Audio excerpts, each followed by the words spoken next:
As we're stepping on the ice for the 1500-meter women's repechage quarterfinals. We'll have 5 races in the quarterfinal round. Montreal, stanno prochaine Montreal pour le World Tour. Les athlètes vont sur la glace pour le 1500 mètres quart de finale en ronde de repêchage. 5 courses à l'avancement de 2 plus 4. Nous allons commencer dans quelques instants. Racing will start in a few moments here.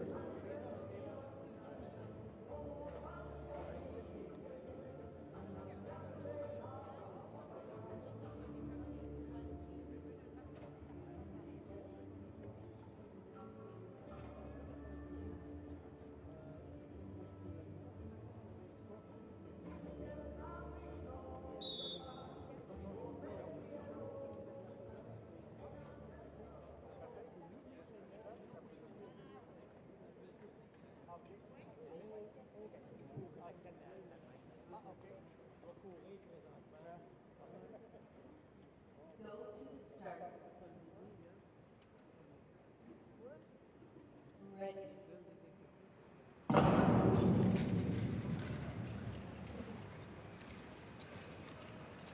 C'est parti pour la première course de la journée. 5 patineurs en piste. Wearing number 54, representing the Croatian Dalmatians, Valentina Askic. Number 39 from the Japanese Ninjas, Nakashima Mire. Number 80 from the Australian Racing Roos, Kim Hyojin. Number 84 from the British Royals, Holly Hoyland. And wearing number 103 from the USA Eagles, Louisiana Stahl. Stahl is our current leader in this race. He's followed in second by Croatian Dalmatian with Valentina Askic. In third place, Hoyland. Fourth is the Japanese skier Nakashima Mie. And sitting in fifth is Kim Hyojin. 9 laps to go with the 2+4 advancement onto the repêchage semi-final round.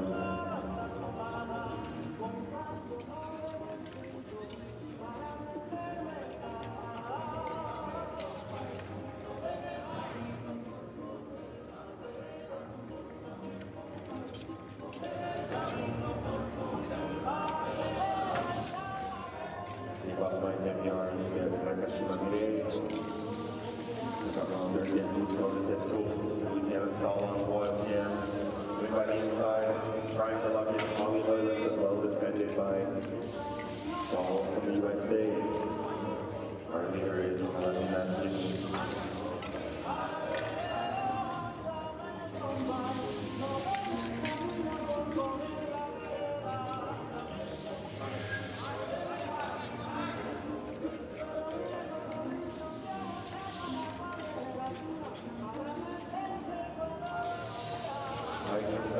By Kim Hyojin from Australia. Small contact with Holly Hoyland. Top 2 skaters guaranteed to move on. Plus up to 4 fastest third place skaters.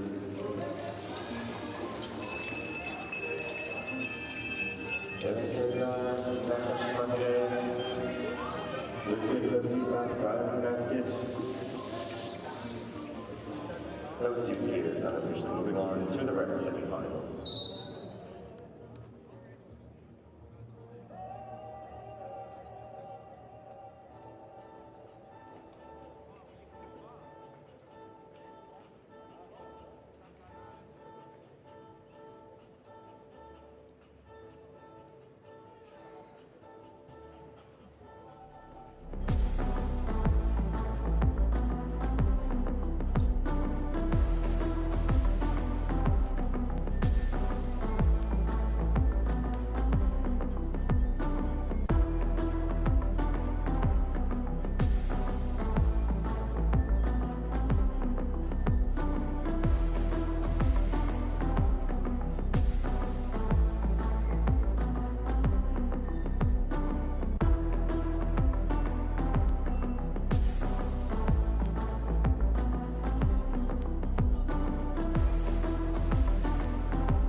skaters on track. Wearing number 37 from the Japanese Ninjas, Hirai and Emi. Wearing number 86 from the Hungarian Falcons, Yasapati Petra. Number 66 from the Kazakh Nomads, Madina Janbushinova. 83 from the Croatian Dalmatians, Katarina Buric. Number 100 from the Ukrainian Wildcats, Diana Repechage. And wearing number 87 also from the Wildcats, Diana Dudova.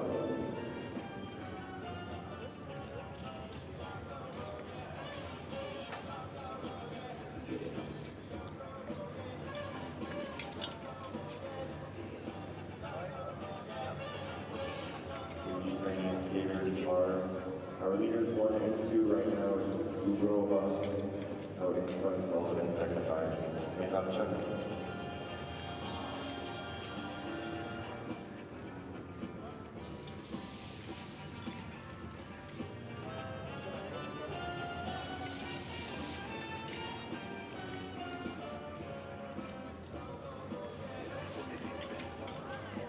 Six laps to go.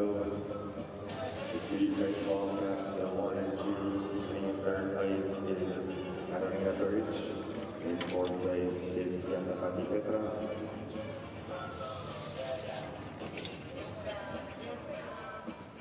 Kazakh skater Janbushinova in fifth. Hirai Emi from Japan sitting in sixth. There goes Yasapati Petra. From the Hungarian Falcons, Adiasa taking the lead with 3 laps to go. Second place is Janbushinova. Hirai Emi trying to chase down those 2 skaters. They're lap 5. At all walls. Kazakh holders him, but he lost Mike Stanbyar after Hirai Emi. Just be happy with going second place. She's slotting in behind. Janbushinova is pushing for that third place time. And it is the Falcon and the Ninja going 1-2, and Janbushinova. You know, something we talked about yesterday, the 500 meter, how important that position on the start line is. So athletes will make, you know, maneuvers at the end to try to get that first position to better their start position on the line. The 1500 being a longer race, they don't feel that same urgency to have a position 1 versus a position 6 on the start line. All they're doing is securing that they're going through. Shapati, who will turn 26 on New Year's Eve, the Budapest resident, slotting into the repêchage semifinal for this women's 1500 meters. I don't think anything merited a review. So we are continuing that trend of largely clean racing, although we have had some moments of high drama on the reviews as we've seen this weekend.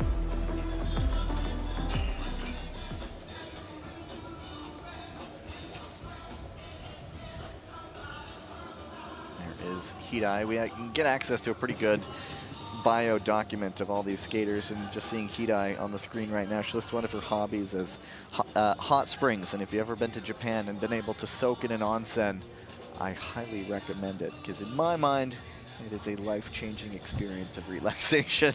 That sounds pretty good right now. Exactly. We've had a long weekend.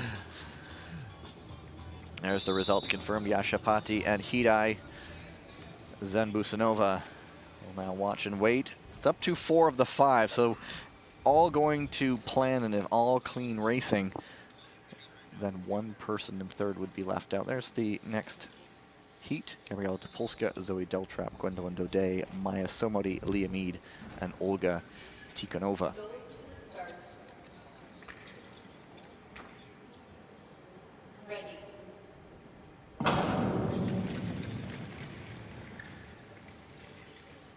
And it is Zoe Deltrap, one of the newcomers to that Dutch Lions program, getting an opportunity. As you've mentioned a few times, Susanna Schulting out with an injury. She's still recovering from that ankle injury she suffered at the World Championships. So she's really doing a lot of work on the oval. She was saying that not quite able to handle those tight turns just yet. But she does plan to come back at some point. And that's something that we see among some of the Dutch skaters. transferring both long track and short track. Obviously, they have such a rich history in long track speed skating. A lot of the short trackers will, you know, test their fate on the long track oval. We've seen that several times. Susanna Schulting's been doing that throughout her career. Selma Poutsma's the other one I was thinking of. She's also out right now with an injury. Poutsma, of course, that famous race last year here in Montreal, 500 meters, skating to a tie with her teammate Sandra Velzebor. But on the front right now, it's Gabriela Topolska, Somodi, and Daudet. Irene Tamors is one of the skaters I was thinking of, who was a short tracker predominantly, who would test her luck in long track, turned out to be a 1,500-meter world champion. Oh, we have Mead goes down. Well, obviously, merit review. There's a tight pass by Daudet. Not sure if that started the dominoes, but of course, and also the Dutch have Harold Silovs, the former Latvian long tracker slash short tracker. So it's there's a lot of that crossover happening these days. Yeah, Harold's was both the European short track champion, also a World Cup medalist in long track. Great to see him back at the short track oval after a few years on the long track stage. Deltrap gets a little bump there from Daudet at the bell. It is still Somodi at the front. Now Deltrap trying to get her way around. It's going to be a top three there. It's going to be close. Who's going to take it? It is Deltrap ahead of Somodi. Tikhonova, we got up to third. 230.21 is the approximate. Actually, 229.37 apparently. That would be second of the three fastest third place times right now. Nice little finish by Deltrap there. She was on the outside. She didn't pivot, she just kept her feet moving to keep the speed going on that wider track. That helped her get around to the lead at the finish. Well, get a look at the incident, I'm sure here. There is Mead with the Ice Kias of New Zealand. And Daudet did try to make a move for second not long before there was the spill. Let's see if... I don't think that's it just yet. There's the incident there. It looks like she might have just gone down on her own right in front of Deltrap, and so kudos to Deltrap for getting back up into the top three there. Yeah, we saw that sixth block pop up as she went down. Sometimes if skaters are looking to hook it tight to come up the inside, if they catch that block and it wedges between their boot and the ice, it just lifts them off. You got so much lean, it's really, really difficult to save that if it happens. And so don't think anything is merited a further look. There are the results. Deltrap, Somodi 1 and 2, Tikhonova on the bubble right now. But right now she is ahead of the time set by Louisiana Stahl from heat number 1. So there is that one person that she's beaten. Heat number 4, you see it there, Zhu Li, Chloe Olivier, Rebecca Shilice Nemeth, Lisa Eckstein, Thea Johansson, and Petra Vankova.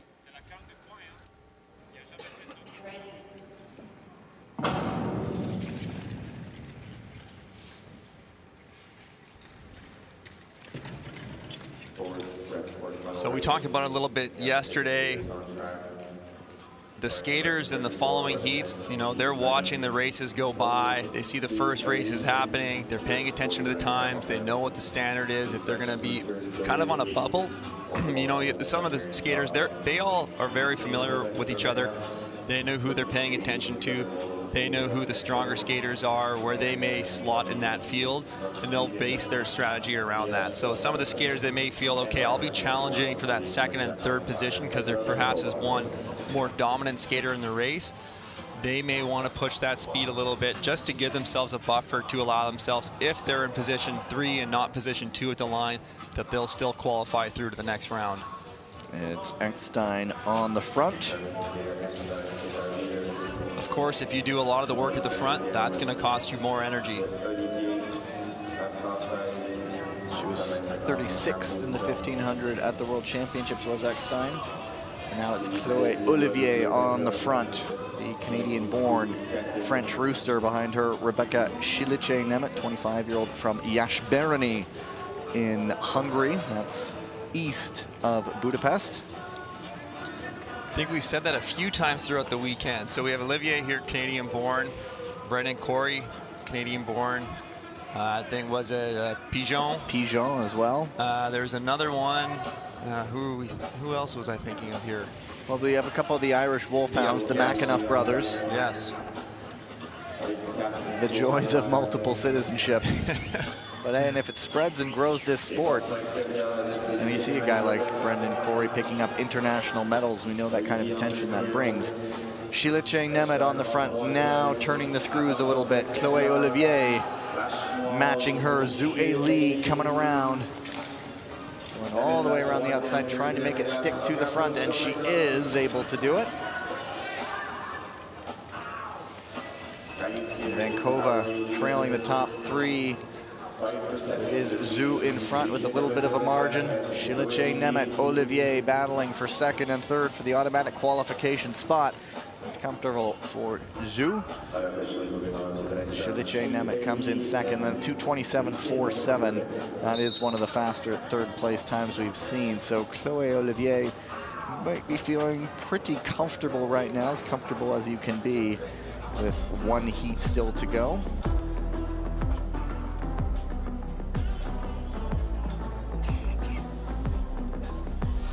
Speaking of the dual nationalities, there's Peter Grosclose, the skater for the Philippines, the Tamarao, who is American-born, born in California. And of course we see on the Australian racing ruse, Hyojin Kim, born in Korea, skating for those racing ruse now. And so it's always interesting to see how people go around the world, whether it's based on parentage or whether they go abroad for education and pick up that nationality to skate for them. The Liu brothers too. Of course. Lin Zhaojun as well. So there's we can go on and on, I have no doubt. But you know, going back to another thing we talked about earlier of skaters participating in both disciplines of short track and long track, here we have Angel Dahlman. And she's pretty good from what we've seen so far. Yeah, you don't throw the word, you know, phenom or, you know, up-and-comer around lightly like this. Angel Dahlman, two-time long track world junior champion. As we do know, there's so often it happens. Someone is good at the junior level and can't make that step up. And so I'm sure the Dutch program is making sure that she is able to make that transition. She's looked pretty good. She skated in some relays and she eased in, just did a few World Cups last season, so not sort of diving in full bore just yet. We'll see if this is the first full season for her. There's the start list. Lam Qingyan, Angel Dahlman, Paulina Klev-Stuen, Betty Muska, Svetlana Repetska, Annabelle Green.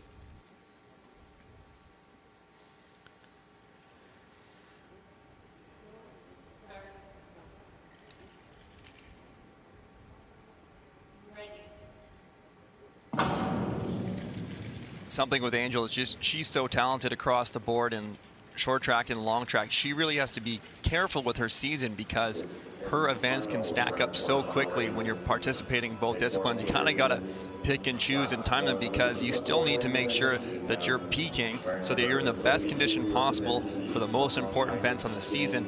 You don't want to, you know, overdo it. You don't want to burn yourself out by doing too much. So I'm sure her coaches are paying close attention to that, kind of balancing her schedule over the course of the year because it could fill up quickly with all the short track world tour events if she's skating those, junior world cups on long track, junior world championships, and she's of course even a threat for the long track senior national team there.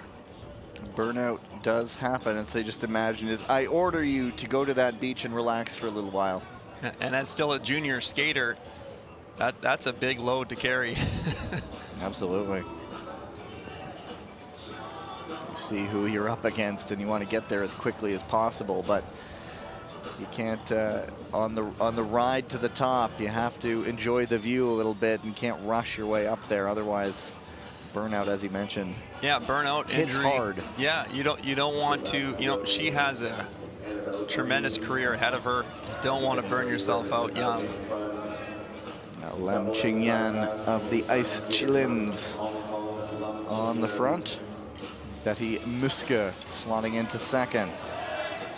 Annabelle Green of the Royals and Paulina Klebstuen working on that one. I asked her just a moment ago, okay, Paulina, help me out here. And she understood. She knows it is difficult for the English speakers, and so I appreciate the patience, but I'm working on it. Annabelle Green, another Canadian skater, parents of Great Britain. Klebstuen now losing contact a little bit. She just started skating back in 2018. And here she is, amongst the best in the world. It's compressed at the front, 5 together. Here comes Dowman all the way around, gets around Lamb, and now it's Dowman on the front.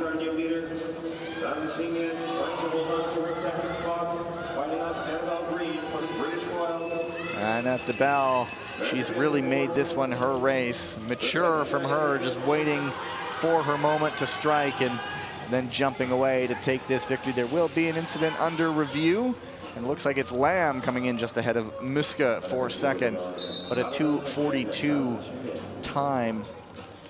That one feels slower to me. Yeah, that time will not be an advancement time, I do not believe, looking at the results here.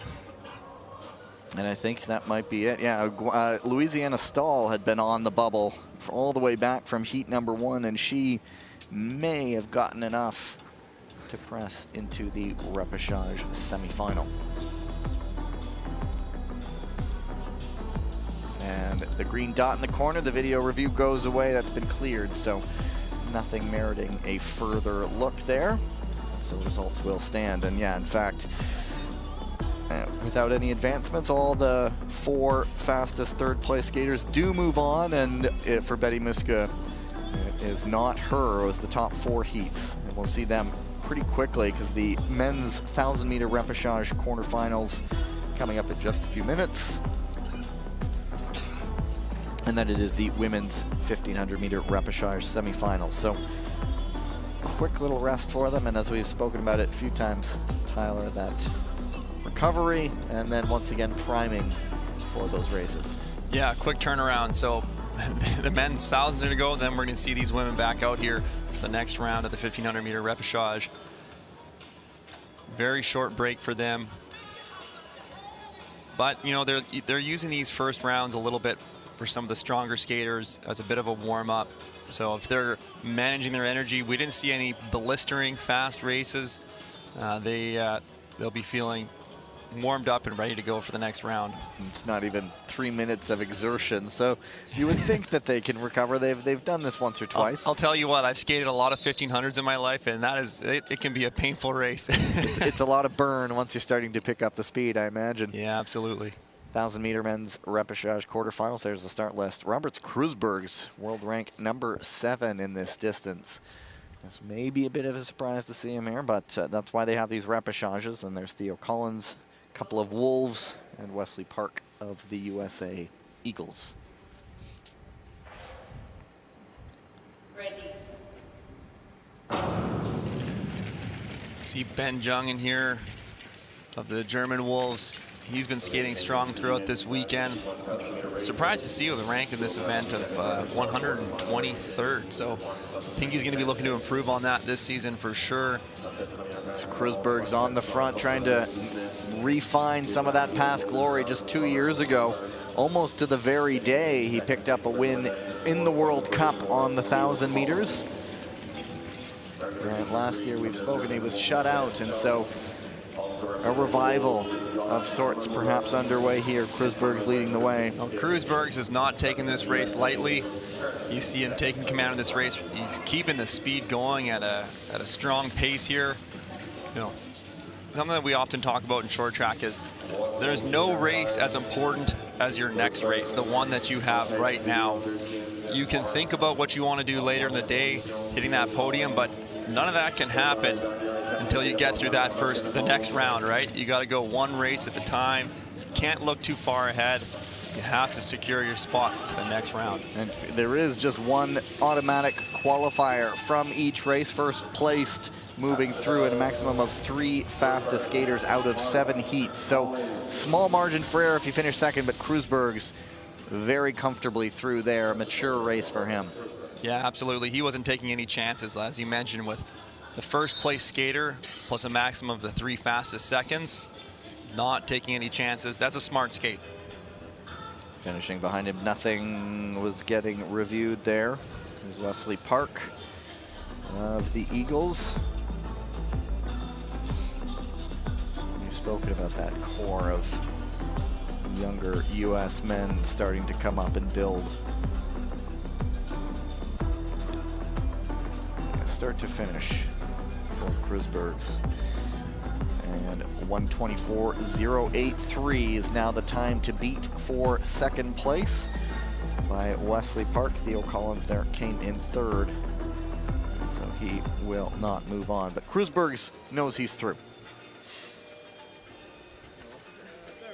So we've highlighted a few things today, talking about long track and short track, talking about different countries. How about siblings? Yeah, there are a lot of those, aren't there? I've spoken about Polina Klevstu and her brother Mika. There's the Siegel siblings. Well, you mentioned Ben Jung. His sister has competed for Germany as well. Wasn't on the roster for this event, I remember. Her racing last season. But that's mine off the top of my head. Who you got? Well, I'm seeing Peter Yazapati now. Right, there's Peter and Petra. I wonder what that must be like around the house. Did you call me? No, I said Petra, Peter. Well, great to see the families out here together. The second heat. Brandon Kim, Mattia Antonioli to be his Wolf, Peter Yashapati, and Ivan Donchev. First look today of the Bulgarian Kings. Go to the start. Ready.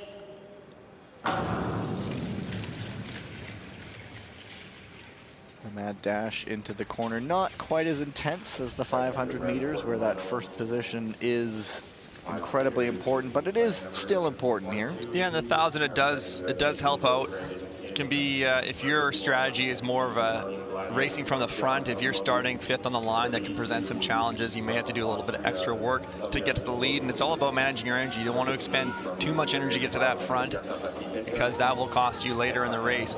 And we talked about the 1500s, where some of the races were able to take a little bit more of a relaxed pace with that 2 plus those 3 third place advancements. Well, in these 1,000-meter heats right now in the repêchage, 1 plus 3, but we have a total of 7 heats, and if there's any advancements, that really chews up those second place finishers. So you want to secure your first place finish here, and I think that's making these 1,000s a lot more higher pace right off the bat, because these skaters can't risk it.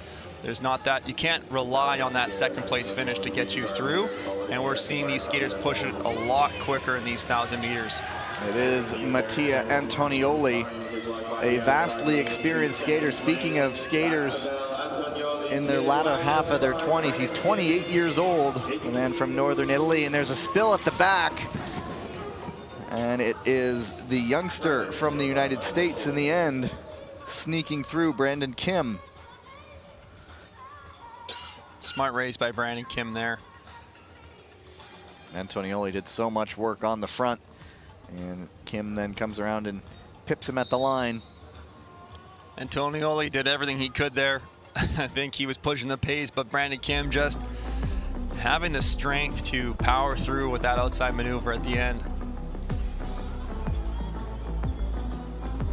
They moved to the front early, the Gladiators, who had a pretty solid day yesterday. Women's relay gold in dramatic fashion. And the men also moved into the gold medal final as they get set up for showtime in Milan in 2026. Here's another look at Brandon Kim on the outside.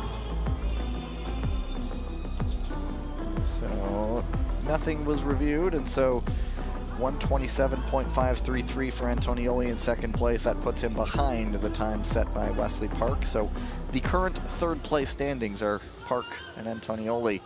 But there's a look at Brandon Kim going through. second place standings. Second place. I Yeah. just said third, didn't I? I'm used to third. But looking back now on Kreuzberg's race, just looking at that time, a 1:23.6, he pulled start to finish. That is a quick time. That Flashes of what might be and what has been, perhaps. Third heat coming up. And speaking of the siblings, the other Klevstuen, Mika. Alongside him, there's Mohamed Bozdag, our first Anatolian par of the day, our first Ice Bear of the day. There's Mohamed Bozdag and Ward Petre, respectively, Robin Bendig and Dan Koss of the Lions.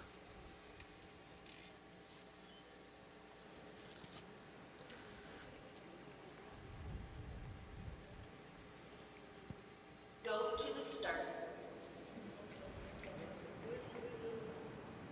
Ready.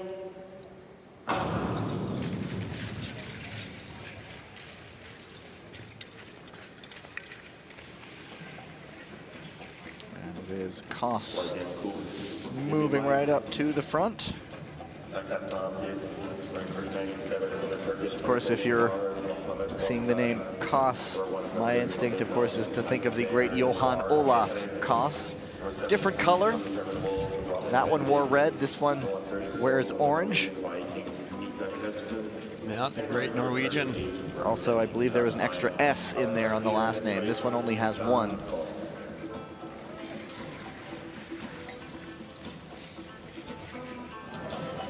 He is looking pretty good here at front. Petre, we've seen plenty of internationally, slotting right in behind him. Koss is skating a nice defensive track here. You see him kind of swinging a little bit wider on the entry, going deeper, getting tighter. Now he's building the speed, gotten 2 crossovers in on the entry. So it's something to watch for. The skaters aren't always just following into the same track pattern each time. There's different track patterns that they can utilize to, you know, slow down or block, you know, other skaters behind them. Tracks to use for speed, tracks to use for passing.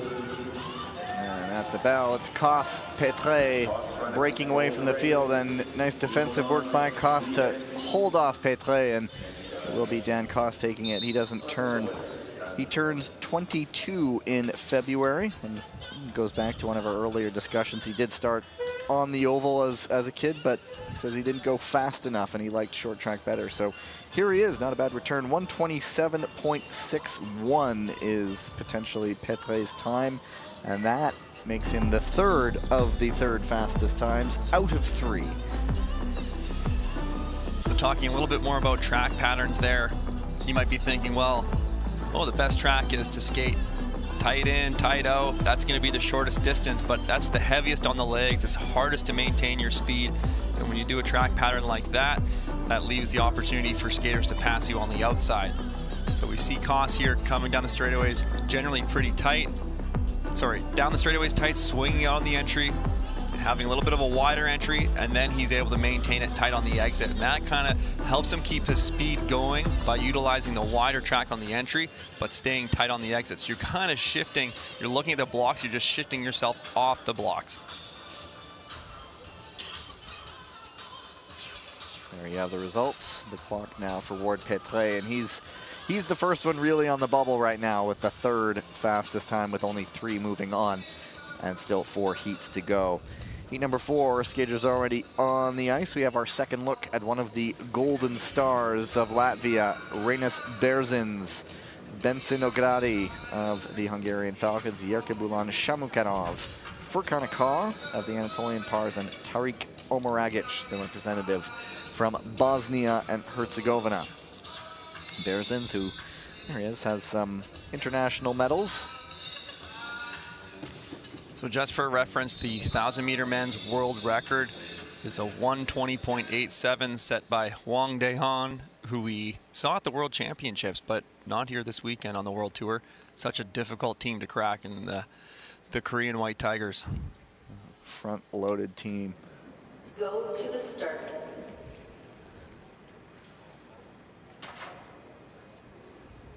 Ready. Berzins out of position 1, picked up a bronze medal. And there's a crash around the corner, a rare restart for 1,000 meters. So the old call in short track on that start was you need to have a clean start up through the apex. And then, as we see here, this incident occurs after the apex. They've actually changed that rule to extend it to the last block of the first corner. The officials have the opportunity to blow that race back. They want a clean, fair start for everybody. He was bumped right early on and could never recover, was Berzins. We're seeing some teams working together here. Harold Silovs, as we talked about earlier, working for the Dutch team now. He's a Latvian skater himself, helping out the Latvian skater here. You know, some of these teams don't always have the ability to bring a full coaching staff with them. So great to see these teams working together, help each other out. And of course, if you're around this atmosphere, they spend so much time in close quarters at the meal rooms, around the rinks, training times. So you come here the day before, and a couple different teams are doing their last second preparations of ice time. And so I guess nobody wants to. There's no point being rude and just saying, hey, you're on your own. Ready. Finishing my thought. Well, we'll see if they get through the corner first. Yes, they do. Much smoother that time. And Berzins picked up a bronze here in the 1,500 meters to open the season last year. And kind of picking up where you're just leaving off, Gavin, talking about the skaters trained together prior to the World Tour events. There's only so much ice in a day, and there's quite a few teams, so they can't give each team their own ice session. Some teams may only have one skater. Some teams have upwards of 12. What they'll do is they'll mix and match the teams based on numbers, and they will skate together over the course of the week before the World Tour starts. And what that does is it leads to, you know, teams working together, which is great to see. And as much as their competitors on the ice, you know, they're respectful and they're good friends often off the ice. And in a sport like this too, you're ultimately responsible for each other's safety as well. And so any animosity or you know, heated atmosphere doesn't really bode well if you're piling into a corner with someone you're angry with. Yeah. You know, sometimes there might be a little bit of frustration following a race that maybe didn't go your way, in a battle that you didn't agree with the other skater, but you got a few minutes to kind of get over it, move on. That's short track, as we always say. Berzins holding everybody off, but down he goes. Yeah, Berzins takes a little bit of a shot from behind that kind of pushes him down, loses his weight back and spins out. And he is slow to get up. He might have gone in feet first into the mats there. Yeah, he's holding his right ankle a little bit. He's getting up. He is under his own steam, albeit a bit labored, but you know, always nice to see them get up on their own. But he was down for a moment anyways. We look back and that will be reviewed. Yeah, that's always the fear, you know, when we're looking at the injuries that come in short track. Obviously, when there's multiple skaters going down together, the lacerations or the cuts are a big concern, but sometimes, you know, other common injuries we see are when skaters, if they toe in on the ice, that will twist the ankle, or if they go in, we'll always see them try to get their feet up. You know, unfortunately, Berzins doesn't go in feet first here, but I think as he kind of was turning here, he caught his foot. Yeah, gets a little bit of a twist. What you want to do is get your feet up when you're going to those mats, because what can happen is you can catch the toe of your blade, and as you continue to rotate, that can put a lot of stress on the ankle. I've seen some injuries there that you don't even like to think about. Well, we remember back to the World Championships in Rotterdam and that 1,000-meter women's final where 3 skaters piled into the mats, and Schulting ends up with I think it was a fracture in her ankle, but she tried to restart and then just couldn't do it. But it was dangerous seeing 3 skaters pile in like that. Well, I think Kim Gilly even came out with a bloody nose or a bloody lip on that one. There's a cut there too, and it was on the final lap of the race, so they're flying by that point in time. About 2 minutes to get your composure and get back to the start line. And we'll see here what in particular are they looking for. Possible late pass, also possible contact from behind, also possible inside skater failure to give way. So a whole lot of different scenarios here being looked at.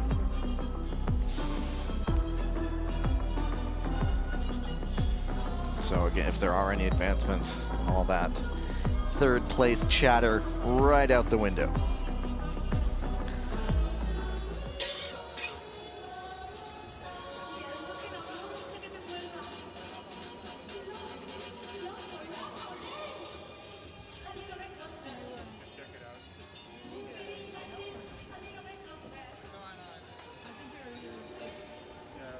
There is Berezins off the ice. Here's the ruling. After a review, we give a penalty for number 123 from Hungary. We give an advancement for number 37 and an advancement for number 30. So there you have it. Nogrady penalized. Berezins and Shamukanov getting advanced. I think this is the first time we've seen two racers advanced from a single race. Well, we've had a clean morning this entire morning, and then we get two advancements in one race. And again, we talked about this earlier, where skaters aren't one to risk that second spot advancement on time because there's only 3 available. 2 have just been eaten up to advancement. So now we're only looking at the 1 time advancement for the fastest second place finish. That's currently held by Wesley Park. Let's take a look here. Inside skater failure to give way, and that pushed out. You see it right there. Not only did Berezins go into the mats, Shamukanov was pushed out wide. And so that's where 2 people get to move on with the advancement. So Park's time 124.083, and as we've found, that first heat was quite quick, with Kreuzberg's really pulling things around. Yeah, 123 is a quick 1,000-meter time. It'll be a difficult time to beat for the advancement. Ready. This next heat, got to look at Andrew Hyo of the USA Eagles. We've seen plenty of action this weekend. Now coming around the outside, Zdenek Sepal. Also here, Ivan Martinic, Asen Gudov, Radek Fajkus, and Lucas Wareham. So a couple of spiders there on the ice right now. Currently sitting first and third, with the Eagles sandwiched in between there. 6 skaters here, and really you got to look at this as a 1+0 at this point now. So all that matters is the victory. Skaters aren't going to be worrying about what the times are, the speed anymore. This does not look like it's matching Kreuzberg's pace by any stretch. No. And wearing number 106 from the Australian Racing News, Lucas Wareham. There's still Fajkus on the front.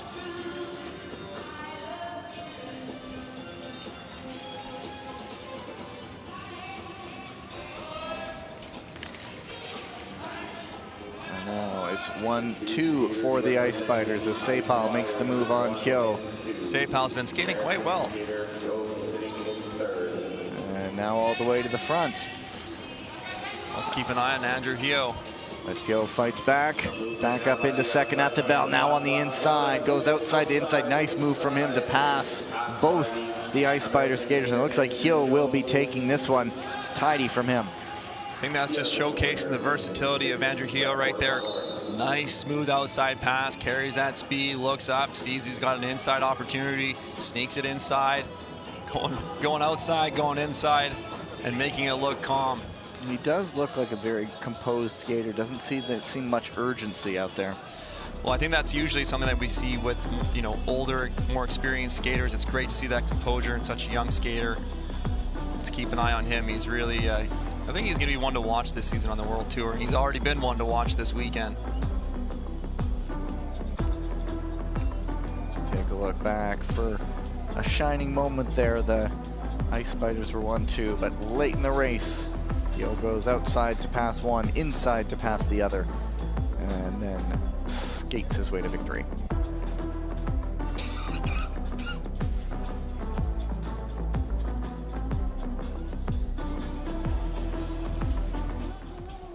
Look at the victor. Nothing getting reviewed there, and just a reminder, like taking a look at the time. Sepal's time 1:30.891. That is more than almost 7 seconds slower than that Wesley Park time from the first heat. So now we start to see just one Q in the name there.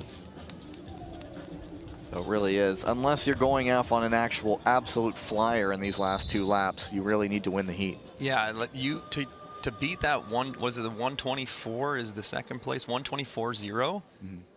You got to be going out quick. You can't waste a moment in that first lap. So we can almost tell right away. Yeah. And say, nope, not going to happen this time. Here we go.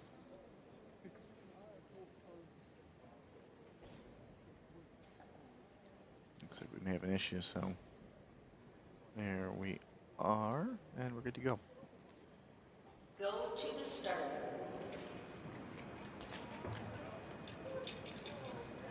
Ready. Close-up look at Brendan Corey there, the Australian Racing Roo. At position 1, Peter Grosclose of the Philippine Tamaraws. Well, Matthias Wolfgang, Niall Tracy, Lujan Chou, and Rostislav Leontenko. we talked about having to start quick. This race has done just that. Peter Grosclose, Brendan Corey, Niall Tracy here. 3 strong skaters at the front. They know they can't waste time because it's going to be tough to be that #1 skater at the line, so they want to see if they can get that second place time. This one might be in the running for that second place time. Grosclose, we've seen, he shows no fear on the ice. He's challenged, but there's a little bump from Corey there. That will get a review, and that's thrown Grosclose out of it. Corey leading the way, but here comes Tracy to the front. Niall Tracy, full straightaway of crossovers there, really carrying it wide. That's a nice move. Brendan Corey's going to want to close that gap, but here comes Lou. Lujan Chou up into second. He's shown flashes of speed as well. Corey now chasing. This is that mix of 500 skaters and 1,500 skaters, and a real challenge right in the middle here, this 1,000. Corey was battling it out early. He was really trying to help set the tone of this race. That's the cost that comes with trying to make it a quick pace, is that you can exhaust yourself. And it will be Tracy taking this one. Lou in second. So looking at the time, it's almost a 125. So it will be slower still than that Wesley Park time, but there is that bump that will be reviewed. Yeah, 124.1 for Tracy at the lead. Still, it shows you how quick that time was that Kreuzberg set, leading it all on his own.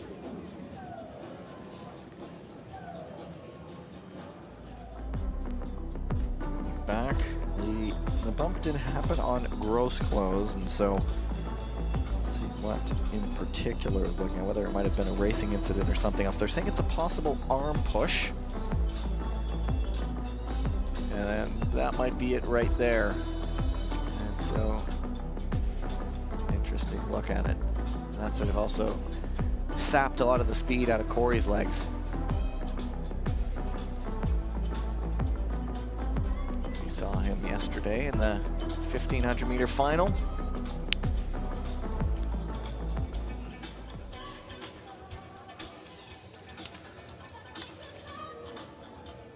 But it's a Royal finishing on top.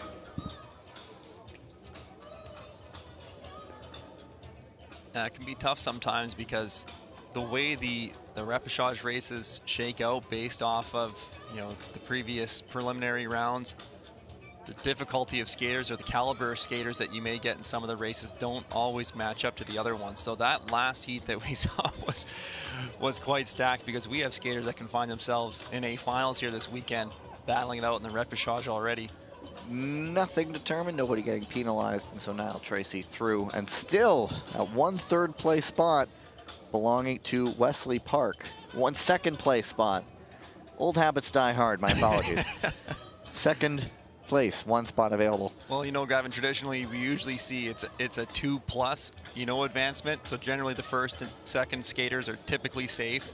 But in this scenario, you know, they got to watch the numbers of skaters that are going through. They can't have too many. So when you have a 2+0 and then you add advancements, it really overstocks the next round of races. To spare my blushes, they could always just swallow their pride and say, okay, we're doing 3rd place too. Go, go, go, go. No. You know what, Gavin called it. We're changing it. I do not deserve that kind of power. They're doing some patchwork on the ice. That's why we still haven't lined up for the 7th heat. We'll run through who we've got here. There's Watanabe Keita of the Ninjas, Adil Galiakhmetov. There he is right there, of the Kazakh Nomads. Metehan Atan of the Anatolian Pars. Wesley Yates there, another Royal. Sean McAnuff our first look at the Irish Wolfhounds today. Since an Irish Wolfhound is a very large dog, I hope their tagline is "Let the big dog eat," but we'll field test some things. And then there's Yang Chenri of the Ice Chilins of Hong Kong. I thought you were going to say "Let the big dog howl." Also good. There's a whistle. It'll be brought to the line momentarily. The McAnuffs out of the Great Irish Cairn of Oakville, Ontario, Canada. Cairn? That's not a word. Anyway. Go to the start. Ready. In the repechage round, we get to field test words. You're tuning in for the World Tour later. We'll be polished and ready to go, I assure you. At the front, Watanabe leading the way. And this one has also a little hustle behind the muscle here. Have to keep an eye on Gali Akhmatov of the Kazakhstan Nomads. He comes into this season ranked 16th off of last year. He's certainly a favorite in this race. But as I say it, the commentator's curse rears its head. We've been it hasn't happened so far today, but literally, as the words are coming out of Tyler's mouth, the incident there, Gali Akhmatov goes down.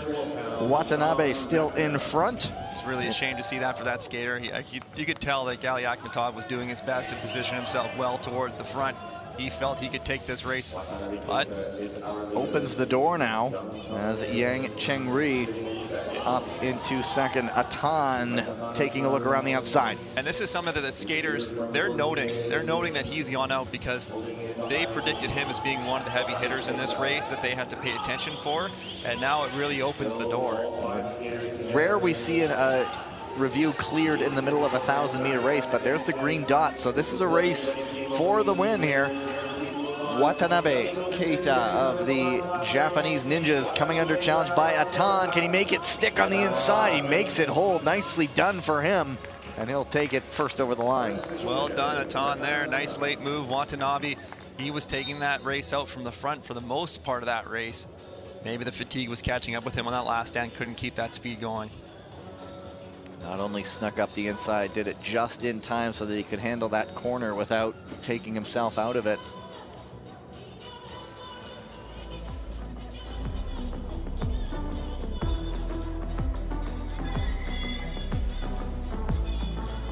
They say it was a fall by himself. This might be it right here. No real contact, just blades come out from underneath. Unfortunate for him, a grab of the elbow. You obviously hope that is okay.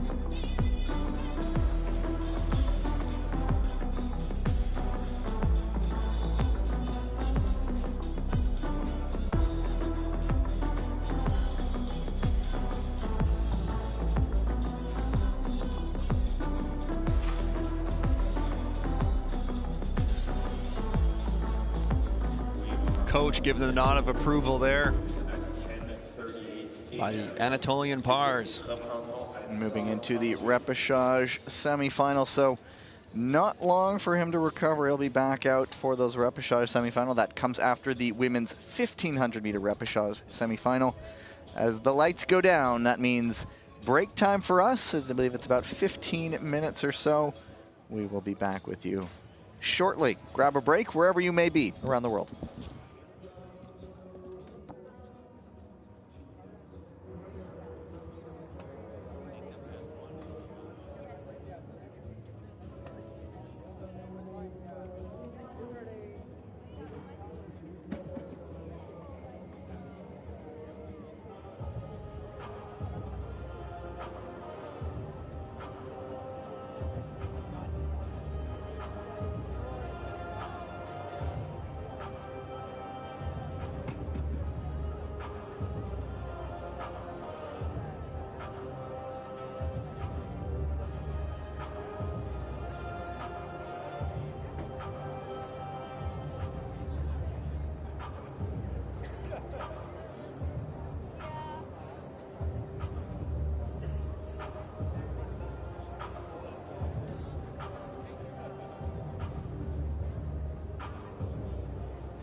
Go to the start.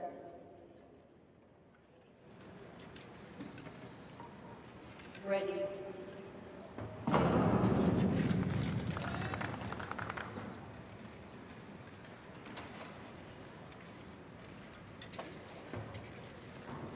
We are on to the next round of the 1500 meters. This is the repêchage semifinals on the women's side. We have 7 skaters in this first of Finals. Semifinal races. Only the winner. No times. That's why we're seeing this race start off quite slowly. Skaters know that that's not going to get them through, so they're going to hold out, conserve their energy, wait for the finish. Semi-final will take place as part of the afternoon World Tour session. So you'll see on these slow laps, the skaters are skating quite a bit higher. They don't have a lot of knee bend, right? They're trying to save their legs, keep their legs fresh. You don't need to sit excessively low when you're going slow, and it's not going to help you out. Stahl, fresh from the junior ranks. Opportunity presented. Julie Lataille, the American veteran, had a hip injury that's needed surgery, and so opens the door a little bit for someone to get some of these reps in at the World Tour level. I think we're moments away. We're coming up on 8 laps to go here from seeing the speed pick up, and there goes Askich. She's reacting. You want to get to the front when it's slow. You don't want to sit back and wait too long, because pace will change in an instant from these slow laps to a high speed. She almost brought it right back down again, but Yeah. now things are starting to percolate there a little bit. Well, they're positioning themselves towards the front, but not wanting to do a lot of work. They'll wait for someone to react, go to the lead, push the pace, try to sit in second, and then get them back for the finish. We'll often see that skaters with about 4 or 5 laps to go doing a lot of work up front are starting to fatigue at the end and may lose it for the line, but here we go. Askich moving back to the front, 5 to go. Still a ways if they're really starting to ramp it up. Chloé Olivier and Zhu Li making a move. They were sitting comfortably back there for so long. We'll see if they've been able to store up some energy to burn here. Zapati with nice 2 crossovers on the inside of the corner. Good speed track working here. She showed her strength in this distance already today. We'll see if she can do the same thing here. She has a little bit of a gap with 2 to go. Zhu now leading the charge, getting around Askich, perhaps losing some of that energy after being at the front for so long. There was a bump there. Last lap, still Yashapati. Zhu able to recover, pushing it for the line. Is she able to get around? No, she stumbles and ends up coming in second. Yashapati takes it. I'm not sure if any of that will be reviewed, but Yashapati sort of staying above the fray, timing her move to the front just right. Yeah, you can see Yashapati's starting to fatigue in that last lap. What you'll start to see is the skaters just can't move their feet as quick. That lactic acid is building in their legs. They're feeling heavy. They're feeling the burn. They don't want to get too much tension onto their legs as they're going through the crossover, so they're starting to lose speed. And it's a tough thing to do, because as you fatigue, then you start to skate tighter and tighter, which can be difficult because it actually puts more stress on your legs. So if you can, trying to keep it going a little bit wider, but then you open the door. So such a difficult sport to do. There's so many tactics going on. A lot of that pain is just essentially an extended squat, isn't it? Where there's just burning of the thighs, and that's why you see they have the big thighs that they have. Well, we know that they're pulling upwards of 2.5 Gs on the corner, so that's going to be 2.5 times your body weight on a single leg. So, you know, if you're weighing 150 pounds, where are we putting you at? That's a 375-pound squat on one leg. Now, again, that's where it helps to have that leg a little bit more extended. If you're doing a full squat and you're in a full deep 90 degrees, that's quite hard to hold. So you'll see them when they're on that pivot, which is the turning point of the corner, that they're going to have that right leg a little bit more extended. And we haven't talked too much about that.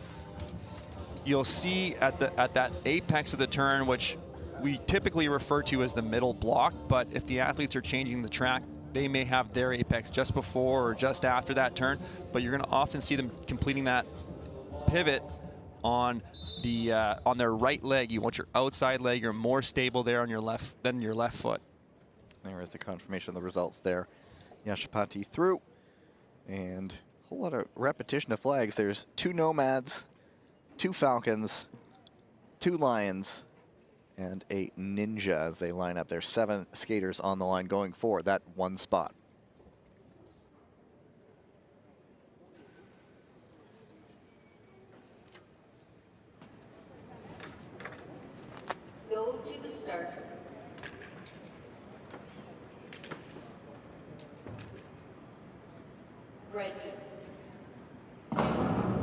through who's who. Medina Zanbusanova out of position 1. Rebecca Shilice-Nemeth, Zoe Deltrap, Maya Somodi, Olga Tikhonova, Nakashi Mamide, and Angel Dalman. 7 skaters on track. Starting number 66, representing Kazakhstan's Medina Zanbusanova. Number 41, from Hungary, Shilice-Nemeth. And again, no real need to push for time here. The chess match is underway here, right? So the gaps, they're very strung out, but they're also not moving very quickly. So once again, Dalman, I think that was the same tactic in the repechage quarterfinal, just riding tail gun there and seeing what happens in front of her. When the pace is this slow, sometimes we may see skaters just make from the back, drop back, build a ton of speed, and blow by the pack to open up a huge lead. Then that's a risk, though, because then the pack's going to be coming after you, or they'll be coming in numbers, and they'll be charging at you. And when they catch you, they can eat you up pretty quick if you don't get a sizable lead. Just the 2 heats in these repechage semifinals, of course. So they're running at 16-second laps. Now we know about the fastest laps these skaters will do be in the 8-second range. So Twice as slow. Race is slow is what I'm getting at. Yeah, they're going half. 50% speed. Half effort almost, yeah. It's Zanbusanova and Tikhonova at the front, but Somodi now eases her way into second. Now things start to happen. The rubber hits the road, so to speak. This might all just explode all at once here. It certainly will, because these skaters haven't expended a lot of energy. Somodi hits the front. I think Angel Dalman all the way back in 7th right now. She's going to be having to start to make a move here. But you know it's going to be tight racing, so there's opportunities for this plaque to, you know, if there's a miscalculated pass, it can really blow up the field quickly. Dalman makes one move. No, she makes it stick. There's a bit of a bump. And now that's just cost everything. All eyes on the front. It's Olga Tikhonova at the front. Yeah, the challenge of with a really slow race is you can expect the finish to be very quick. Making outside passes very difficult. It is still Tikhonova leading at the bell. It is Zoe Deltrap. We have not said her name at all, but she timed that beautifully. Nicely played.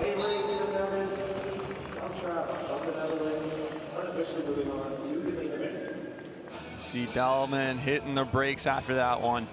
Yeah, she did the old hockey stop there. Yeah, I think she's a little bit frustrated with kind of how that race played out for her. I think she might be thinking to herself, perhaps I waited a little bit too long to make a move. The pace was so slow, even coming up on 6 laps to go. That could have been an easy outside pass of the entire field. But like I mentioned earlier, when it's that slow, expect a quick finish. And going on the outside of 6 skaters is no easy feat. And going on the inside of 6 skaters can be quite difficult and dangerous. So the safer route is going wide, going outside, and getting yourself positioned to the front when the pace is slow. So we spoke about one line for most of the race, but it was the other one, Zoe Deltrap, really the newcomer to this program, who jumped ahead, making the savvy move, just sitting there midfield for most of it. And that time she's sitting behind 4 skaters right there, and then just makes her move and yeah, comes to the line. Kind of picks her way through the pack. That was nice race by her. Tikhonova doing a really good job, just couldn't hang on to it. And that was the moment. Zoe Deltrap literally on the last corner hanging on to take the victory, and we'll see her later on this afternoon. A smile from her as she crossed the line, semi-final bound. And that ends the repechage portion of the women's 1500 meters. There you have it. Zoe Deltrap winning that one. Olga Tikhonova in second. Unable to move on as it's just the race winners advancing. Now we see the return of the men's 1,000-meter repechage semifinal. Same situation, 2 heats, just the winner moving on. This one has 3, count them, 3 USA Eagles, a Royal and a Nomad. Wesley Park, Niall Tracy, Brandon Kim, Yerka Bulan, Shamukhanov, and Andrew Hio. Ready.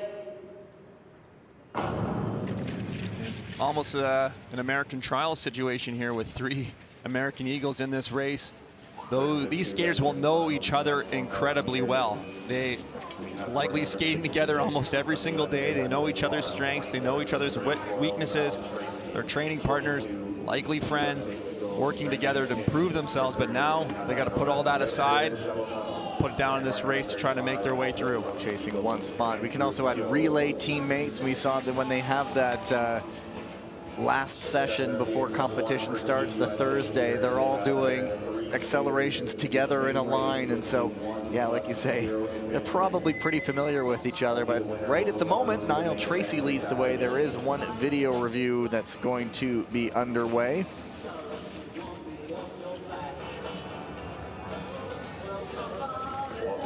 If I were picking favorites, Niall Tracy, Andrew Hio, 2 of the stronger skaters in this race. Niall Tracy not taking any chances, really pushing the pace at the front.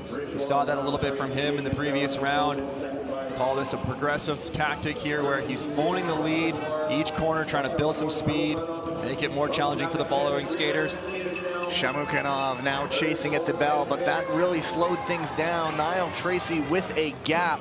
And Wesley Park pulls the chute, but Tracy at the front takes this one. The review has been cleared, and so it looks like the Royal will be moving on to the semifinals this afternoon. So pardon me, it's for the 1,000, it's the quarterfinals. If it's not 3, it's 2, or 2 and 3. If it's not a semifinal, it's a quarterfinal. Anyway, 1,000-meter repechage for the men's 1,000 meters.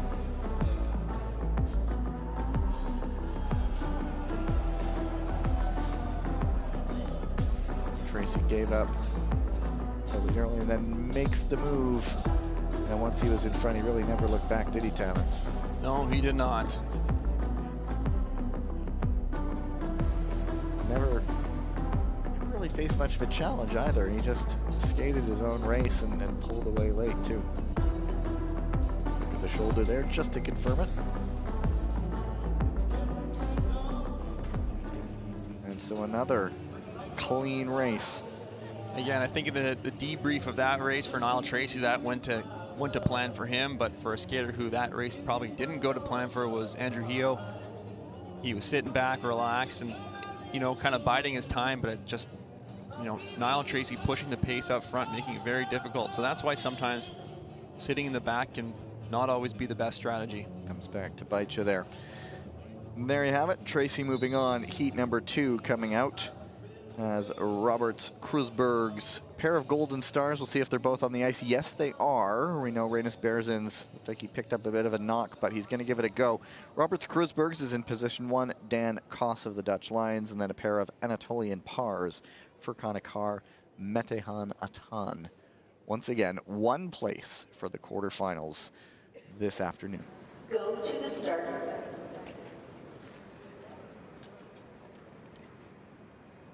Ready.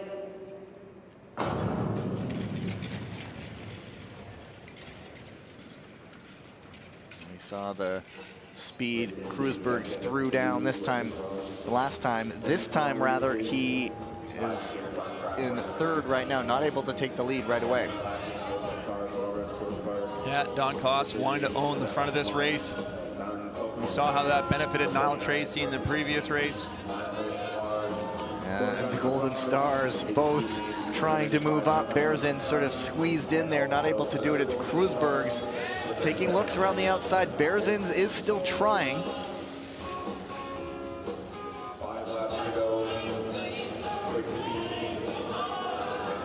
Krusbergs in the inside, and he makes that one well stick. A car drifted out there. That one will be reviewed. It is still Koss, though, in front. Krusbergs sizing him up, feinting outside and inside. Closing the door, Krusbergs running up into Koss, bumping him out. Berzins capitalizes on that and moves to the lead. And that was Atan who bumped into Krusbergs, and he just lost all his speed, and at that point there's not a lot he can do. He's awaiting a review as well there, and look who's in front. It's Rainis Berzins in the end. Well, watch for Atan coming to the line. Oh my goodness. It's a ton. Wow, you know, Phil Berzins was just a little bit comfortable with that. Kind of get caught sleeping there on the exits of the corner, and Atan not giving an instant, but Berzins is holding his leg again. We saw that crash in the previous round. This is kind of reminiscent of Schulting right after when she was trying to skate. Obviously, Berzins got through that race, but also Atan was involved in one of the incidents too, and so you did point that out. Watch out here at the finish. Atan pushed, and you're not over the line until you're actually done. Yeah, so we're gonna have some reviews here by the officials. There's one. So I think, yeah, possible inside skater not giving away. I believe that was on Kreuzberg's. And there's the other. So at the heart of every one of these stories is Rainis Berzins. Possible late lane change inside to out on Atan. There's that finish. No debate necessary for that one. And so it is going to be interesting here. Atan kind of sweating this one out a little bit because he is involved in that second incident.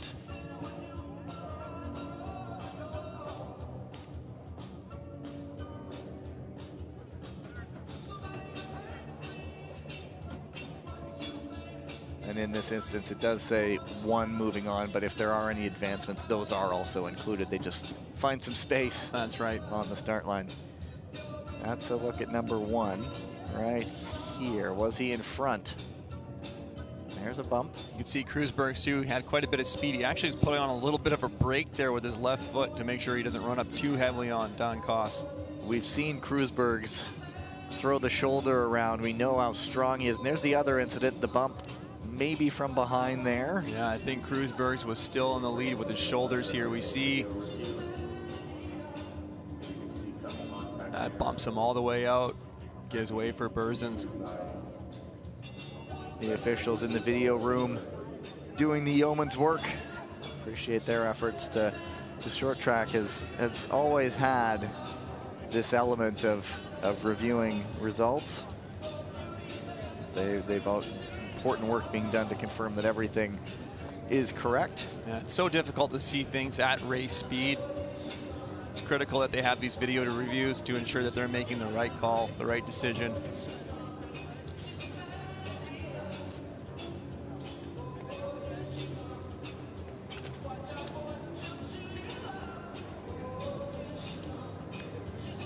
Still listed as unofficial. And if you've watched us, I like to say there's video board 1 and video board 2. Video board 1 is the officials looking. The other video board is where they punch in their results. And they are still on video board number 1. And so there's the first incident.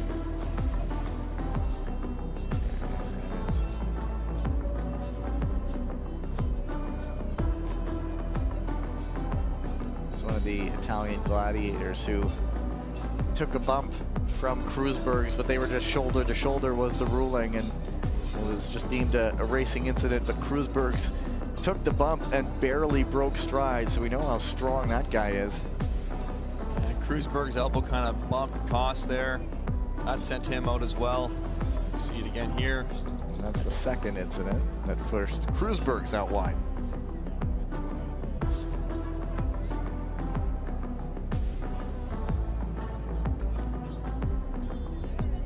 A lot happening in that corner.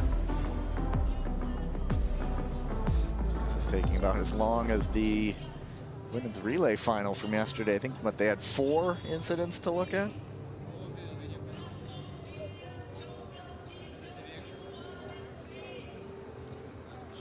All right. Looks like they are moving from video board 1 to video board 2.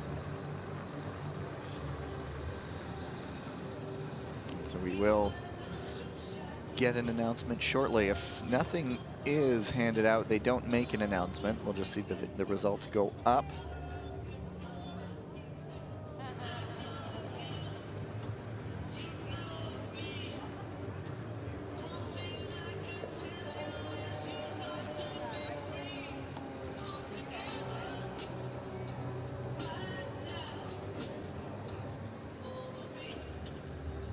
And here we we go. Down to the ice level.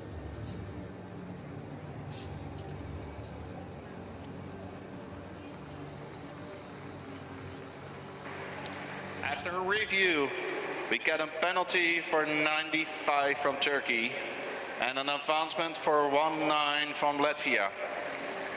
And so there you have it. So the first incident, no discipline handed out. But the second one, Metehan Atan, is penalized for that bump of Roberts Kruzbergs. And so it's a pair of golden stars going through. Rainis Berzins and Roberts Kruzbergs will skate in the quarterfinals this afternoon in the men's 1,000 meters. And that's the second session. The Zambonis are back out to lay down a fresh sheet of ice, and so we're nearing the end. Repechage events coming up in the women's 500 meters. We'll take a look at the relay here, or the incident here. Inside skater failure to give way. That would be for Atan, and that would be the penalization. So that gives Berzins the victory, and then his team compatriot, Kruzberg's getting the advancement. Quick flood of the ice. Will be back for the women's 500 meter repechage quarterfinals and semifinals. So back with you in a few minutes.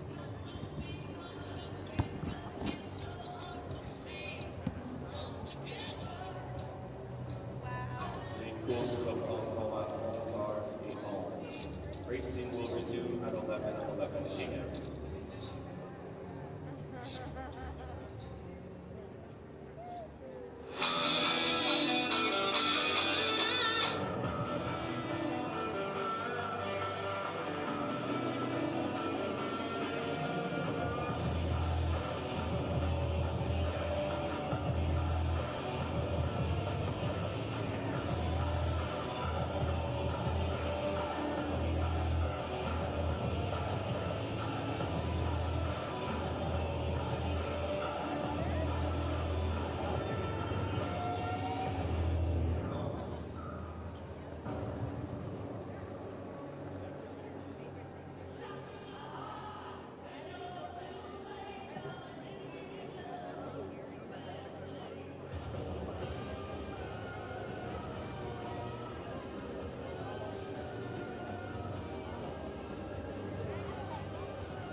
Winding our way to the finish of the repêchage morning session here in Montreal.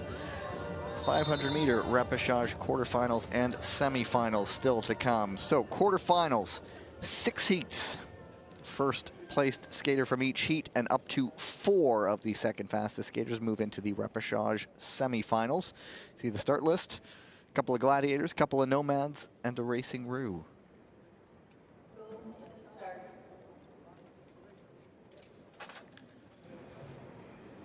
Ready. Ariana Siegel, part of that. Of course, catching blades with her teammate there. Katja Filippi. We always have to hold our breath through that first corner. They'll bring that back. I was just talking about Siegel, part of that victorious Gladiators women's relay side. They shared a video on social media, them celebrating in the locker room after. Famous victory for them. That was shared. If you do want to join the conversation on social media, the hashtag is Short Track World Tour.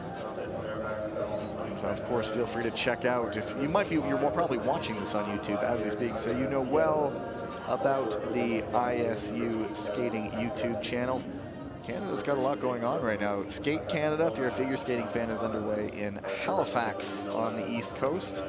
And of course, here we have the debut of the Short Track World Tour. So lots out there. Feel free to check things out. And that was a look at Yana Khan. There is Hyojin Kim of the Racing Roux, born in Korea. So we have the quick blade pit stop, if you will, for the skaters. You know, for the coaches and the equipment managers on the team, they actually have to keep a set of spare blades sharpened, set up, ready to go for each individual athlete in an event that this happens.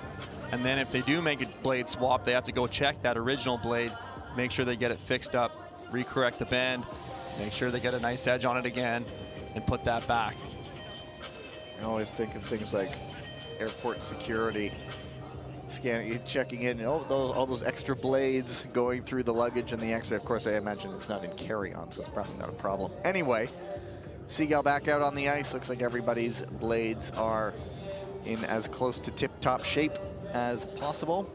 Yeah, the blades will not go carry-on. They'll go in the luggage, but they're going to have to be well protected. You don't want them to get damaged on that trip. There is a look at the two gladiators, Filippi and Siegel. Go to the start. Ready.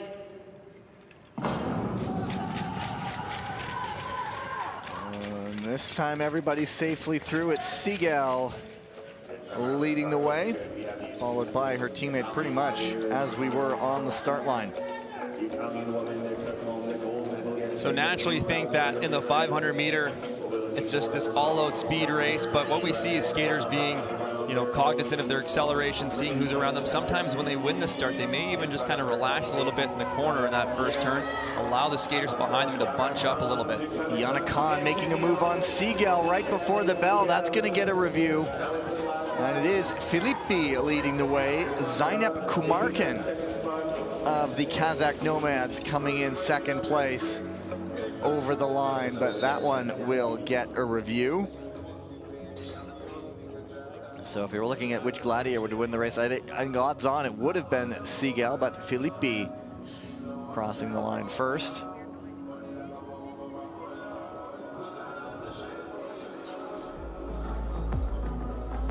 And again, you just can't count on that second place finish to get you through. That's why that first place position is so valuable. Here's a review of the race. Siegel winning the start. This might be what's getting a look. As Siegel goes out wide after getting a bump there. And the skaters going in really shoulder to shoulder here. Could always be a that's short track case, but either way, we're not the ones making that decision. We'll leave it to them. They are at video monitor 1 right now, in case you're wondering. So in the first of the 6 heats, we have a review. And when it's a maximum of 4 fastest second place, there be already one going by the wayside.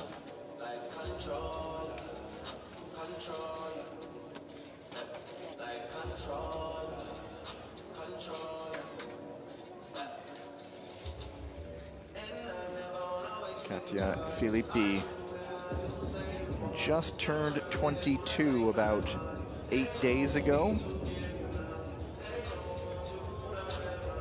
That was a bronze medal from a World Junior Championships in a relay, part of the Italian side that won silver in the women's relay at the European Championships last year.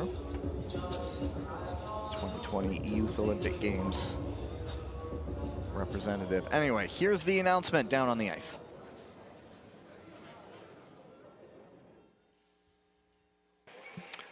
After a review, we give him penalty for number 36 from Kazakhstan and an advancement for number 25 from Italy. There you go. One of those second place results has gone as Ariana Siegel gets advanced. So the pair of gladiators moving on.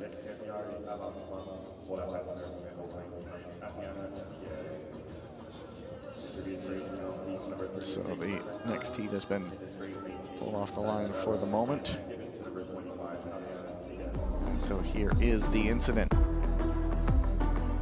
There's the lane change from inside to out. Yana Khan going right there over that blue line, bumping into Siegel. Yeah, Siegel was really holding her line, not changing her track. So 2 gladiators into the repêchage semis, and now one of those fastest second place skaters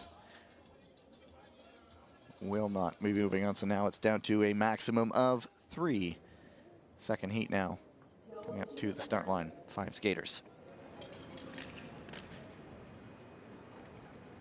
Ready.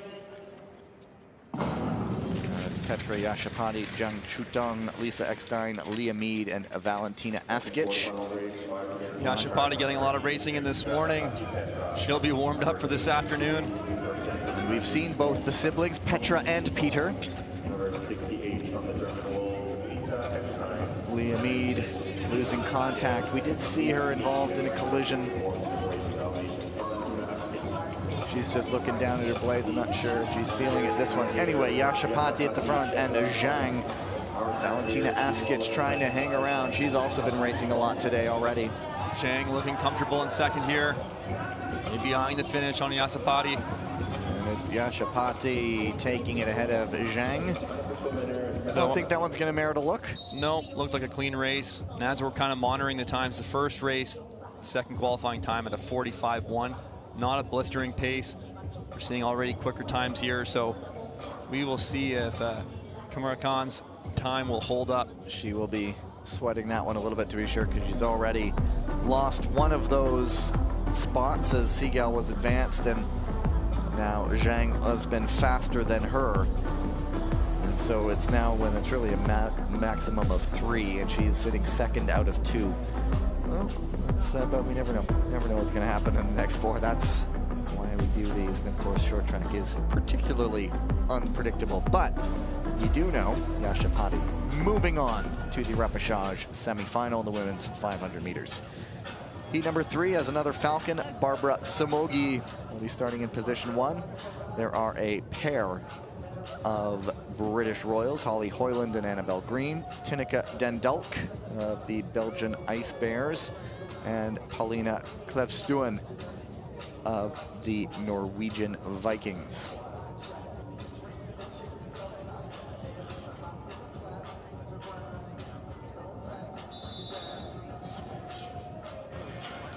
Three of the 5 in this race are ranked in the 30s, so could be a pretty evenly matched field here.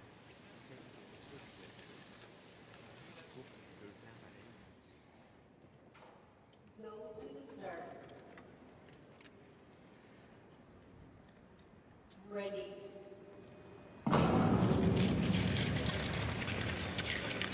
Everybody safely through the corner. It's a good start for Annabelle Green, but Samogi still in front. Annabelle Green just staying a little bit wide on that second corner entry, giving up the spot to Dulk. Is Samogi in front, Dendulk in second, and then Green, and there's a bit of a gap. Samogi, that could be a decisive few meters as we come up to the bell. Although could she be fading? Annabelle Green making the move into second. Dendulk gets bumped, but it is too little too late. Samogi skating away from this one. It will be a matter of time. That incident will be reviewed. But a 45.13. That was just potentially a little bit faster than that first heat if you're looking at those second place times. Samogi with a clean race. I think she's going to be safe. Looks like we'll have a pair of Hungarian Falcons going through. Samogi, 22 years old, back at her race win.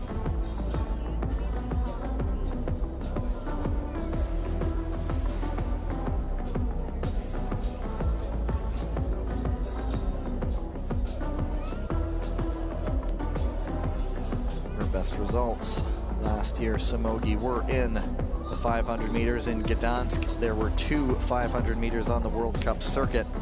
She finished in 16th and 23rd, was 41st in the overall World Cup classification in the 500 meters. Sorry, the old World Cup format. This is a whole new day now with the World Tour, and there's a look at Samogi. No discipline will be meted out. Annabelle Green now on the clock with a 45.114. Samogi through to the repêchage semi-final. 3 to go, and they'll quickly turn around again. Heat number 4 has Kurokawa Kii of the Japanese Ninjas, Ksenia Adamenko of the Ukrainian Wildcats, Una Wilhoit of the Eagles, Betty Muska of the Wolves, and Theo Johansson of Sweden.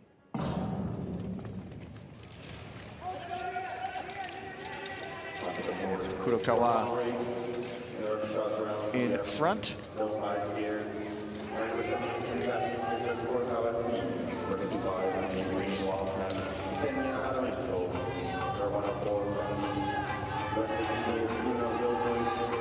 Four-year-old Kurokawa just turned 24 on October 12th. Still out in front. Johansson losing contact a little bit. 4 really skating here. It's not been much of a move so far. Kurokawa holding off the field very well as she has the entire race. Just needs to get around the final corner, make a dash to the line. She's challenged, but I think she held on. Yeah, nice skate by Kurokawa there, leading, taking it wire to wire, start to finish. Well done.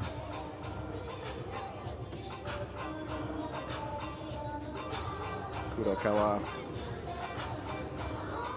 21st in Dresden, her best 500 result last year. Also picked up a 22nd in Gdansk, and I don't think this got anything needing a review.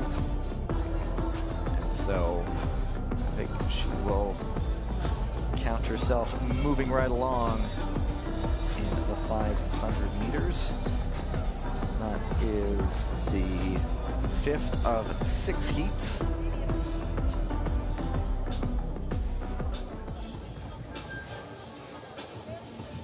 For those second place qualifying times, it's looking like we're going to want to see times around that just sub 45-second marker. We got a few around the low 45s right now. I do think we have some skaters that can go a little bit quicker than that in the coming races.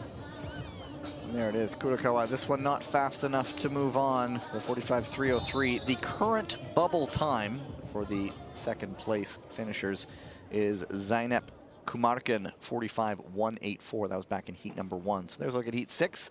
Chiara Betti, Gwendolyn Daudet, Kanai Rika, and Katarina Budic. On paper. Sorry, that's the following race. Pardon me, I'm getting my heats confused. Once again, we're just warming up. This one has Nakashima Mide, Chloe Olivier, Yelizaveta Sidorko, and Lan Jingyan. And it's Sidorko, instantly recognizable. She has the ribbon in her hair. She has it in every single race. You see it flying out the back of the pink helmet there. Nice start by Sidorko there. forcing them to chase, seeing who can keep up. This one could be pushing for that second place time as well.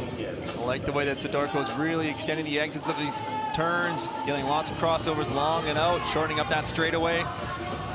Now it's all compact here. She's trying to hang on. She went out hard. It's a matter of holding them off. Olivier now pushing up into second, and it is Sidorko going wire to wire. Olivier in second at a 45.03 is the unofficial time. That looks like it could be one of those fastest third place times, but a nice race from Sidorko, taking it out early and holding on. Yeah, great skate by Sidorko there. As I mentioned, she was really extending her corners. When we're looking at the short track, the track itself, the straightaways are a little bit more of where you're losing your speed or decelerating or doing your best to maintain your speed. It's really on the corners where the athletes are going to accelerate their velocity coming off the exit. So that's why they want to extend the corner so far and try to shorten the straightaway so they have a very limited deceleration zone before they get back into the corner and start building speed again. Yelizaveta Sidorko, the 20-year-old from Sumy, Ukraine, now lives and trains in Poland. For reasons we all know, the Ukrainian national championships have been in Poland, but she's in Białystok, which is where that Polish team trains. 20-year-old looking pretty comfortable there. And Chloé Olivier now on the clock, although she might have, is that the fastest one we've seen as third place ones go? It may be, no, there was a 43. Either way, on the bubble. Final heat. Now we've got it right. Chiara Betti, Gwendolyn Daudet, Kanai Rika, and Katarina Budic. Now on paper, this is Betty's race to lose, but if you're the ones chasing her, it might be stay with her as long as you can and hope for that second fastest time, Tyler? Yeah, absolutely. Or just keep a close eye on her. Athletes can slip at any moment. Maybe there's an opportunity to capitalize on that, but Betty is leading this race out strong. This is looking quicker. Gwendolyn Daudet of the French Roosters in second right now. It is Betty, a gold medal this weekend already as part of the women's relay yesterday. Daudet now just scrapping to hang on for second. There is potentially a move. No, there's not. It's going to be Betty, and it's going to be Gwendolyn Daudet just hanging on. It's going to be a photo. Kanai Rika maybe snuck up there. I think Daudet might still have it. And if the times are anything to follow, it's going to be close to those third place times, but it's another clean race. Yeah, this is one of the quicker races. Whoever gets this photo finish is likely going to go through on time.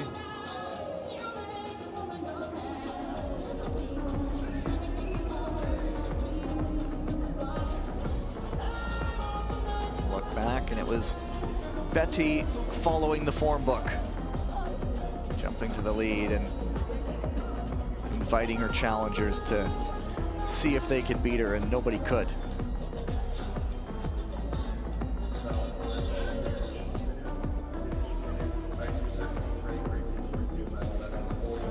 Wait for the qualifiers to be confirmed. It looks like Daudet 44.764, good enough to move her into the repêchage semifinals. And so two Roosters get the fastest second place times. Chloé Olivier's time also good enough, and Zheng Chutong from the Chinese Lungs getting also a fastest second place time. There's the result. You see the little Q next to Daudet's name. She will be coming back, and it's a very quick turnaround. It's about 15 minutes. And so the Zambonis are out. We as well are going to take a break while we still can, and so we'll see you for the last repêchage races of this session. Don't go anywhere.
2 races still to go in this repechage session. They're already on the line. Women's 500-meter repechage. 2 heats, 2 places in the quarterfinals. Ready. So 2 Falcons, 2 Roosters, and a Gladiator. Petra Yashapati, Chiara Betti, Barbara Samogi, Gwendolyn Daudet, and Chloe Olivier. Yashapati starting off where she left things, taking it out with the lead. She's got great speed. She showed it in the earlier rounds. Let's see if she can maintain this, but she's going to be tracked down by Chiara Betti. Betti really facing a challenge here. Yashapati in very good form. She has a bit of a gap. Betti has to chase a lot here. There is going to be an incident under review. 1 lap to go. Betti, is there too much of a gap to close it down? Getting right up behind Yashapati, trying to leave it late. Here they come. It's Yashapati taking it. Head of Chiara Betti. Let's see what that review was for. Don't think it was related to this, or the race at the front rather, but. Yeah, clean race from the front there, Yashapati. Getting out to that early lead and just holding it all the way through. Chiara Betti just couldn't quite match the speed there. Was able to stick with Yashapati, but not make any moves.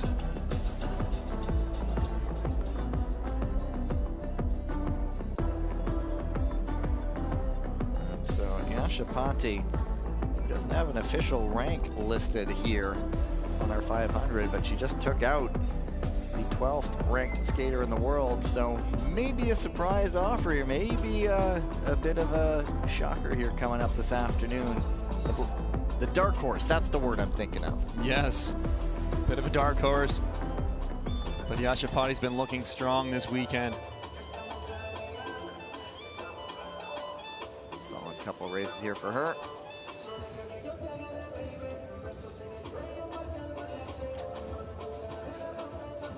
Still taking a look at something there.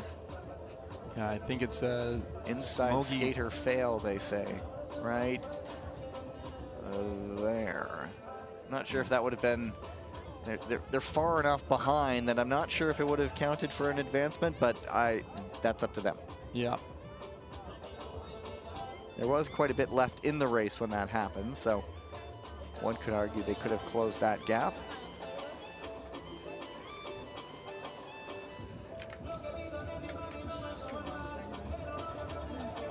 But Yashapati and Betti really separated themselves from the field there. Quite quickly. Well, we do often see in these 500, someone goes out ridiculously hard and just cannot sustain it. The 2 of them did quite well there. Looks like we do have a ruling here. After a review, we give a penalty to number 6'9" from Hungary.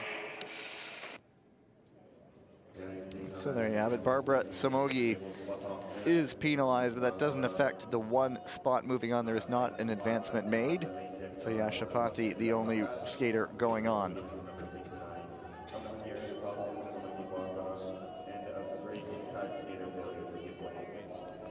Inside skater failure to give way at the end of the straight. Here's another look at it.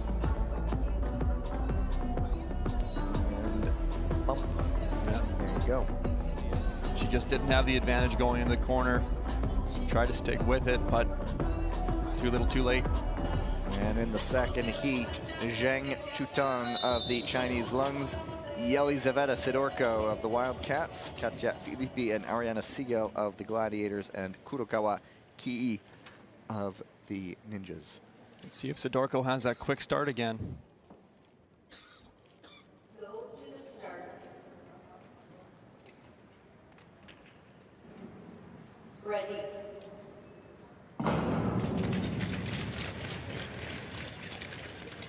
Slots into second place. Both the Gladiators have some work to do, particularly Ariana Siegel, way off there at the back. Is Zhang at the front. Sidorko sizing up a move. Zhang leading this out, looking comfortable. You don't want to over push it. You don't need the times here. You want to keep control. You want to keep relaxed, but you want to keep your competitors at bay behind you. Sidorko, one of the skaters certainly turning some heads this weekend, would like to move on to the quarterfinal.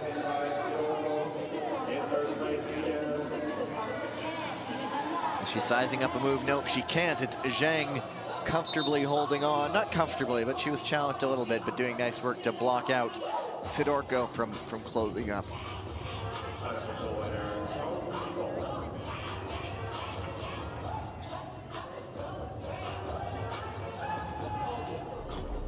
I think we have another clean race here.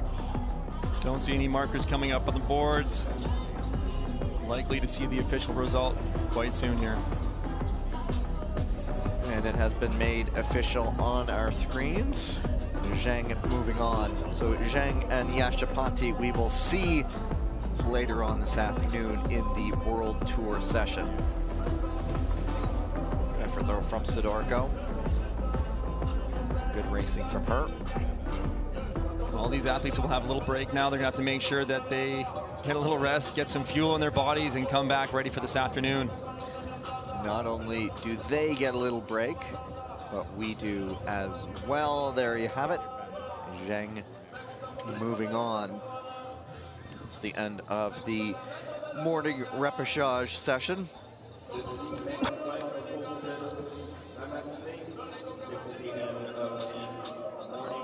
And we'll see you again in just under 2 hours time for the beginning of the World Tour session.